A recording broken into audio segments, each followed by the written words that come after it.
The Fan 24 Liberty Marine. We currently know little of this engine's history. We do not know when it was built, but believe it was done for Saul Zito for use in one of his Zito plane boats. It has been sitting in storage in one collection or another for perhaps the last 80 years. It has yet never been disassembled and inspected. Thus, we only know what we can ascertain from external inspection. The layout is a fan-type 24-cylinder composed of 4 banks of 6 cylinders utilizing standard Liberty cylinders, ignition system, and cam assemblies. In order to be able to utilize as many standard Liberty parts as possible, the designer made the included angle 45 degrees between each bank of cylinders. In this manner, he could use standard Liberty ignition with each pair of outside banks operating as a standard 12-cylinder engine. With the angle between the center banks also being 25 degrees, a standard set of intake manifolds and carburetors could be used to feed those banks. The 2 outside banks use special manifolds set up to use a single standard US 52 carburetor. The end result was that virtually all ignition components were standard, and with the exception of 2 special intake manifolds, so was the fuel feed system.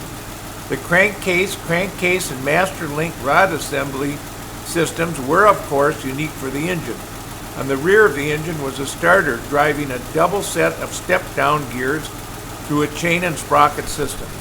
At that position is also mounted a control panel made by Otto Engine Works of St. Paul, the builder of Capital Liberty Marine conversions.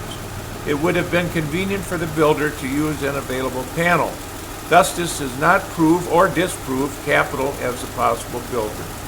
The engine was built to serve as a marine unit and is equipped with a clutch, flywheel, and reverse gear, which appears to have been built specifically for the engine. Exhaust-fed, water-cooled manifolds for each cylinder bank.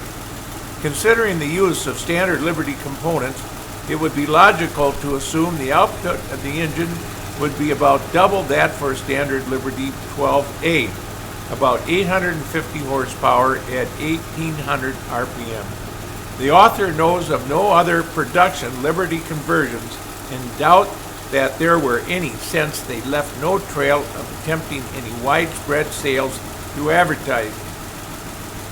We were very fortunate to have, working for Anderson Antique Boats, Scott Boyes, who completed this motor from very little detail to start with. It runs excellently, and we're very excited for his work. He continues to rebuild antique engines and is probably one of the most knowledgeable antique engine builders in the United States.